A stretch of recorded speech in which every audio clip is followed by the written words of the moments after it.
Perang di Ukraina memasuki minggu ke-6 seakan tanpa kemajuan berarti bagi Rusia jika dibandingkan dengan waktu yang sama kita bandingkan dengan beberapa penyerangan di zaman modern seperti Perang Irak yang diserang Amerika dan sekutunya di tahun 2003. Juga penyerangan Jerman ke Rusia yang disebut Operation Barbarossa di tahun 1941.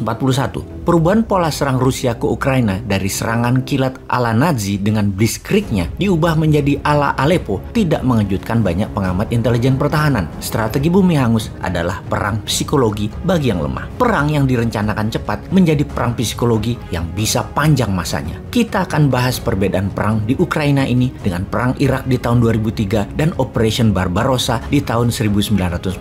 Tentunya yang kita bahas dalam 3 perang tersebut adalah taktik perangnya, bukan efek perangnya pada dunia. Namun sebelumnya, ada hal yang kita masuki terlebih dahulu, informasi yang tidak kalah penting tentang masa depan minyak bumi. Kita semua tahu bahwa dunia saat ini didominasi kebutuhan akan minyak bumi. Minyak bumi adalah sumber energi terpenting saat ini di bumi. 70% perang di dunia saat ini ada di negara penghasil minyak bumi demi negara sekutu mengendalikan produksi minyak dunia, suplai minyak, dan harga minyak dunia. Selain untuk listrik, maka minyak bumi terbanyak digunakan sebagai bahan bakar kendaraan. Dan mungkin sahabat akan terkejut mengetahui berapa banyak benda yang dihasilkan berdasarkan minyak bumi, atau dengan kata lain, jika minyak bumi tidak pernah ada, maka benda ini pun tidak akan ada. Jika Anda meniup permen karet, itu ada unsur minyak buminya. Begitu juga pasta gigi, minyak wangi, lipstik, deodoran, kontak lens, bahkan 3 perusahaan besar dunia, Google, Microsoft, dan Amazon mempunyai investasi yang besar di industri perminyakan ini. Jadi, bagaimana sih kok bisa benda lengket berwarna hitam ini menjadi penting ketika dunia mulai menggeser ke arah energi terbarukan yang akan menggantikan minyak bumi? Nantinya, minyak bumi akan jadi apa? Atau bagaimana masa depan minyak bumi sesungguhnya? Sejarah minyak bumi dan manusia menjadi kecanduan minyak bumi sudah terjadi jauh-jauh hari ratusan tahun bahkan ribuan tahun yang lalu.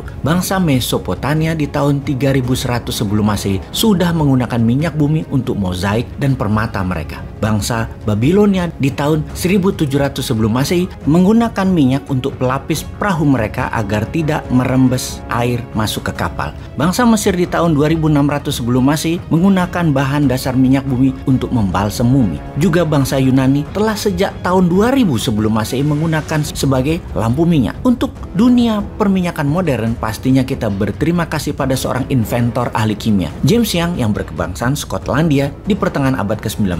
Dialah bapak petrochemical industry, di mana dia memisahkan minyak yang encer sebagai minyak lampu dan minyak yang pekat jadi pelumas mesin-mesin industri. 3 tahun kemudian, dia bermitra dengan Edward William Benny, seorang geologis, untuk menciptakan perusahaan penyulingan minyak pertama di dunia. Kemudian, perusahaan sejenis bermunculan di dunia, yang terbanyak adalah di Amerika. Di Amerika, di pertengahan abad 19 ada 2 peristiwa besar, Gold Rush ke arah barat Amerika dan Black Gold, minyak bumi di seluruh Amerika. Sehingga di penghujung abad 19, Amerika adalah negara terbesar di dunia penghasil minyak bumi dan turunannya. Lalu memasuki abad ke-20, kebutuhan minyak meningkat sangat tajam, terutama bidang transportasi dengan pertumbuhan industri mobil, motor, kapal terbang, dan kapal laut. Kemudian perubahan dunia terjadi ketika di tahun 1908 perusahaan Inggris menemukan cadangan minyak di wilayah Persia, di wilayah Iran sekarang. Inilah penemuan pertama oleh pihak barat yang besarnya cadangan minyak di wilayah Asia Barat itu merubah sejarah Asia Barat dan Timur Tengah selamanya. Sejak saat itu, penemuan-penemuan di Asia Barat berlanjut. Irak di tahun 1927, Bahrain di tahun 1932, Qatar di tahun 1935, Saudi Arabia dan Kuwait di tahun 1938,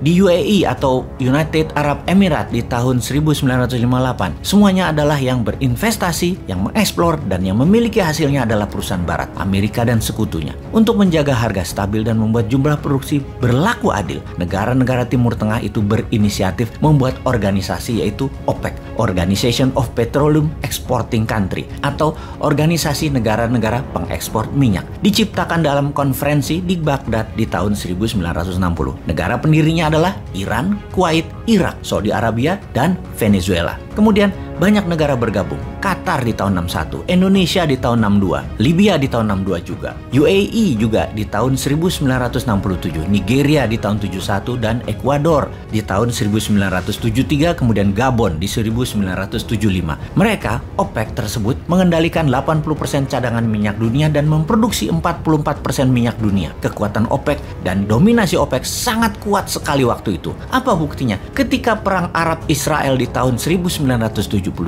OPEC mengembargo, melakukan sanksi ekonomi kepada Amerika dan sekutunya karena mendukung Israel. Harga minyak dari $3 per barel dibuat naik 400%, jadi $12 per barelnya. Peristiwa embargo ini dikenal dengan istilah The First Oil Shock. Kapan oil shock kedua? Yaitu di tahun 2020 kemarin.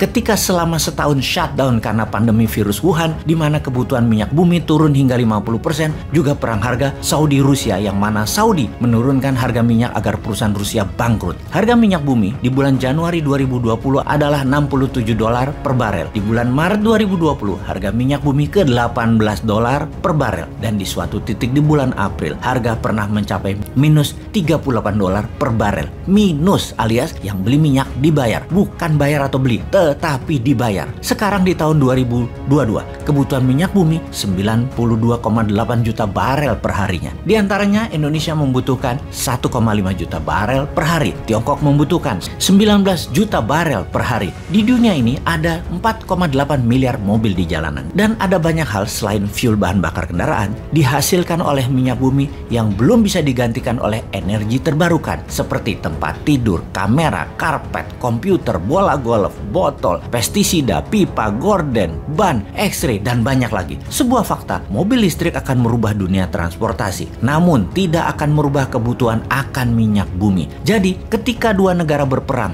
Ukraina dan Rusia yang merupakan penghasil 15% minyak dunia, kira-kira apa yang terjadi ke depan terhadap masa depan minyak bumi di Indonesia? Juga terhadap harga barang-barang di Indonesia? Kemana kira-kira pikiran pejabat yang berkuasa saat ini? Sudah siapkah?